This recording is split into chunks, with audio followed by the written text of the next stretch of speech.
पे बैठा हुआ एडवोकेट लोकेंद्र कुमार मेरा नाम है। आप ये मेरी आईडी भी देख सकते हैं।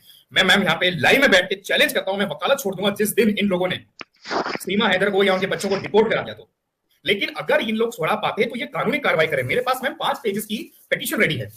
ये 5 पेज की पिटीशन जिसके अंदर आप पहला नाम पढ़ेंगे मिनिस्ट्री ऑफ एक्सटर्नल अफेयर्स, दूसरा आप नाम पढ़ेंगे लीगल ट्रीटीज डिवीजन, तीसरा आप नाम पढ़ेंगे health conference on private international law. ये इंटरनेशनल मामला है, इसमें पाकिस्तान का कानून कुछ नहीं करेगा। भारत के कानून में केओस होगा कि भाई इंडिया के लिए इंटरनेशनल लॉ लगता है और इनमें से कोई एक इंसान आके ये जो लाइन है ये पढ़ के दिखा दे और मुझे पता है इसका मतलब क्या है। जितने भी बड़े बड़े वकील बनके घूम रहे हैं 30 हजारी कोर्ट के, हाई कोर्ट के, सुप्रीम कोर्ट के, वो मुझे बता दे कि इसका मीनिंग क्या है और ये मेरी 5 पेज की पिटीशन को चैलेंज करके बता दे। और अभी गुलाम हैदर साहब की कोई एक सिस्टर हैं जो कराची से है, जिनसे मेरा कंटिन्यूसली कम्युनिकेशन हो रहा है। उन्होंने बोला है कि वो अपनी तरफ से पूरी कोशिश करेंगे कि वो मुझे पावर ऑफ अटर्नी दे। और गुलाम हैदर साहब से मैं कहना चाहूंगा मेरे भाई, अस्सलाम वालेकुम मेरे दोस्तों सबसे पहले मेरी ये आंखें खोल देने वाली बात सुन लो, उसके बाद ही ये वीडियो छोड़कर जाना। जी हाँ दोस्तों, हम सब मिलकर ही खेल ख़त्म करेंगे इस नापाक अय्या सीमा का, और हम सब मिलकर ही गुलाम हैदर साहब को उसको चारों बच्चे दिलाएंगे और हम सब मिलकर ही इस सीमा को जेल भेजेंगे। जी हाँ दोस्तों, आज मैं फिर से बात करूँगा सीमा भगोड़ी के बारे में और गुलाम हैदर साहब के बारे में। जी मेरे दोस्तों, आज मैं आपको बहुत बड़ी खबर सुनाऊँगा सीमा अय्याश औरत के बारे में, और मैं इस सीमा के बारे में कई राज भी खोलूंगा। दोस्तों, जैसे कि आप सब ये बात अच्छे से जानते ही हो कि ये सीमा सचिन के साथ अय्याशी करती है, मुजरा करती है, सबके सामने आए दिन गंदी हरकतें करती है, लेकिन अभी तक पुलिस की तरफ से इस सीमा पर कोई कार्रवाई नहीं हुई है। दोस्तों, गुलाम हैदर लोगों से मदद मांग मांग कर थक चुके हैं, लेकिन किसी ने अभी तक कोई भी किसी तरह की मदद नहीं की है। दोस्तों, गुलाम हैदर साहब को सपोर्ट करने वालों से गुजारिश करता हूँ, यार सपोर्ट कर दो गुलाम हैदर साहब को, बहुत ज़्यादा परेशान है। गुलाम हैदर साहब कोई नहीं है उनकी मदद करने वाला। गुलाम हैदर साहब की आवाज़ बनो दोस्तों, क्योंकि दोस्तों ये सीमा बच्चों की ज़िंदगी बर्बाद कर रही है। दोस्तों, ये नापाक औरत किसी की नहीं है, इसने सबकी ज़िंदगी बर्बाद कर कर रख दी है। दोस्तों, अफसोस होता है, बहुत दर्द भी होता है जब मैं गुलाम हैदर साहब की आंखों में आंसू देखता हूँ। सब लोग गुलाम हैदर साहब की मजबूरी का फ़ायदा उठा रहे हैं, ये सब खुद गुलाम हैदर साहब ने कहा है। कोई नहीं है मेरा, किसी ने मेरी मदद नहीं की है, मगर दोस्तों मैं और मेरे साथी जितने भी हैं सब मिलकर गुलाम हैदर साहब के बच्चों को उनके पास भेजकर ही दम लेंगे। दोस्तों, आज मैं आपको बहुत बड़ा और आंखें खोल देने वाला वीडियो दिखाने जा रहा हूं, जिसको देखना आपके लिए बहुत ज़रूरी है। मगर ये वीडियो दिखाने से पहले मेरी आपसे गुजारिश है, आज का मेरा ये वीडियो पूरा एंड तक ज़रूर देखना, और अगर आप मेरे चैनल पर नए आए हो चैनल को ज़रूर सब्सक्राइब करना, साथ में इस वीडियो को ज़्यादा से ज़्यादा लोगों में शेयर ज़रूर करना। चलिए दोस्तों, पहले आप ये वीडियो देखिए, फिर आकर मैं आपसे बात करता हूँ। पे बैठा हुआ एडवोकेट लोकेंद्र कुमार मेरा नाम है। आप ये मेरी आईडी भी देख सकते हैं। मैं मैम यहाँ पे लाइव में बैठ के चैलेंज करता हूँ, मैं वकालत छोड़ दूंगा जिस दिन इन लोगों ने सीमा हैदर को या उनके बच्चों को डिपोर्ट करा दिया। तो जो भी ये लोग हैं, मैं उस टाइम वकालत छोड़ दूंगा। और बहुत सारे लोग उठ के आ रहे हैं, हालांकि हर किसी के मैं नाम नहीं लूंगा, हर किसी के बारे में बात भी नहीं करेंगे, लेकिन अगर इन लोग छोड़ा पाते तो ये कानूनी कार्रवाई करें। मेरे पास मैम 5 पेजेस की पिटीशन रेडी है। ये 5 पेज की पिटीशन जिसके अंदर आप पहला नाम पढ़ेंगे मिनिस्ट्री ऑफ एक्सटर्नल अफेयर्स, दूसरा आप नाम पढ़ेंगे लीगल ट्रीटीज डिवीजन, तीसरा आप नाम पढ़ेंगे health conference on private international law. ये इंटरनेशनल मामला है, इसमें पाकिस्तान का कानून कुछ नहीं करेगा। भारत के कानून में केओस होगा कि भाई इंडिया की सिटीजन तो है नहीं, तो भारत का कानून कैसे लागू हो गया? समझे आप मेरी बात को? बहुत बड़ा केओस होगा, इसके लिए इंटरनेशनल लॉ लगता है और इनमें से कोई एक इंसान आके ये जो लाइन है पढ़ के दिखा दे और मुझे पता है इसका मतलब क्या है। जितने भी बड़े बड़े वकील बनके घूम रहे हैं 30 हजारी कोर्ट के, हाई कोर्ट के, सुप्रीम कोर्ट के, वो मुझे बता दे कि इसका मीनिंग क्या है और ये मेरी 5 पेज की पिटीशन को चैलेंज करके बता दे। ओके, बढ़ते हैं आगे कि मैंने स्टैंड लेने की सोचा, ड्राफ्ट की। और अभी गुलाम हैदर साहब की कोई एक सिस्टर हैं जो कराची से है, जिनसे मेरा कंटिन्यूसली कम्युनिकेशन हो रहा है।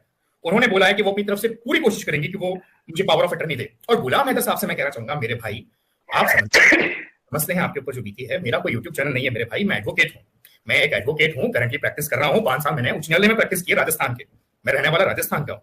और मेरे जो नाना नानी थे, मेरे नाना नानी आपके फुलेली करके गांव पड़ता है पाकिस्तान में, वहां के थे। तो मेरा एक वो भी टच है आपसे मेरे भाई। मेरा कोई रोटियां सीखने का यहाँ पे नहीं है, अल्लाह की तरफ से हमें ऑलरेडी बहुत मिला हुआ है। और मैं कॉर्पोरेट लॉयर हूँ, तो ये भी मैंने आपको बताना चाहूंगा, मेरा यहाँ पे पैसा कमाने का, यूट्यूब चैनल खोलने का ना कभी मेरा चैनल कभी खुलेगा, ना मैं कभी इस तरह की कोई चीजों में इन्वॉल्व होऊंगा।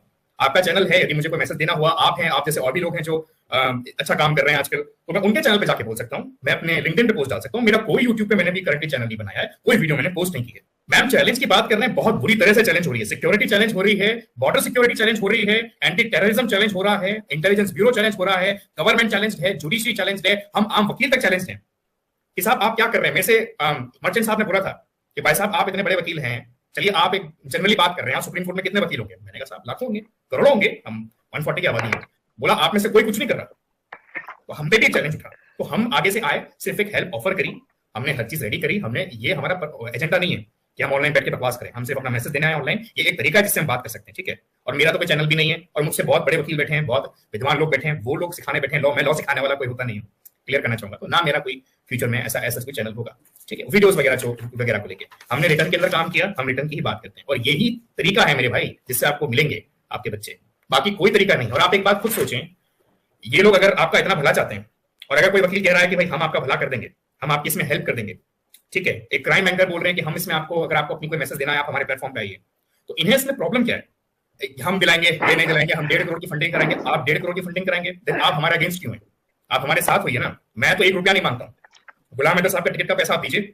अरे मैम, इनसे कोई पूछे ये कहीं के मिनिस्टर हैं, ये कोई लॉयर हैं, ये वकील हैं, इनकी पहचान क्या है, इनका प्रोफेशन क्या है, जो ये कहते हैं कि हम गुलाम हैदर साहब को बच्चों की कस्टडी दिलाएंगे। मैम, मैं एक एडवोकेट, अधिवक्ता आपके सामने आपके लाइव पे आके बोल रहा हूँ, जिस दिन उन्होंने ये चीज कर दी मैं वकालत छोड़ दूंगा। मैंने इतने चैलेंज से ये बात कह रहा हूँ, और मैं पिछले 7 ईयर से फील्ड के अंदर हूँ, और 7 ईयर से इतना बेकार लेवल का केओस मैंने नहीं देखा किसी केस के अंदर जितना इन लोगों ने बना रखा है आज की डेट में।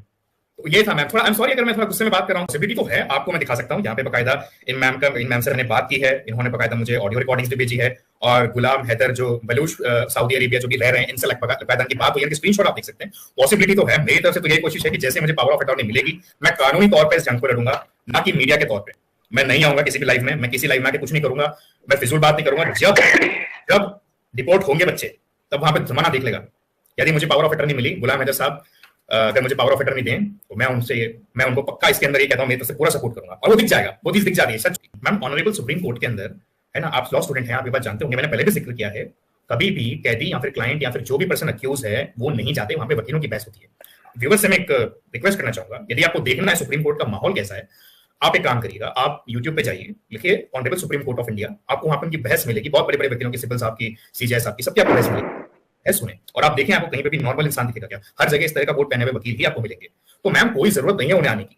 मैं एक लाइन में कहूं तो उन्हें आने की कोई जरूरत नहीं। आते हैं तो हम डेफिनेटली, हमारे प्लस पॉइंट है, आज जो हम 10 में से 7 हैं, तब हम 10 में से 9 हो जाएंगे। बिकॉज गुलाम हैदर साहब अगर आज यहाँ मेरे साथ में खड़े होते, तो पहली बात तो मैं यहाँ नहीं होता, मैं obviously ministry of external affairs के पास होता, मैं टीएस के ऑफिस में होता, या जो भी स्पेसिफाइड एजेंसी होती है उनके साथ। दोस्तों, देखा आपने ये वीडियो, मुझको पूरी उम्मीद है आपकी आंखें खुल गई होंगी ये वीडियो देखकर, और आपको पता चल चुका होगा कि किस किस ने मदद की है गुलाम हैदर साहब की और किसने नहीं की है, और ये सीमा बगोड़ी किस किस्म की औरत है, और इस सीमा के केस में क्या क्या हो रहा है। ये वीडियो देखकर आपको ये सब कुछ पता चल चुका होगा। दोस्तों, आपकी क्या राय है इस वीडियो के बारे में, मुझको कमेंट बॉक्स में आकर कमेंट कर ज़रूर बताना।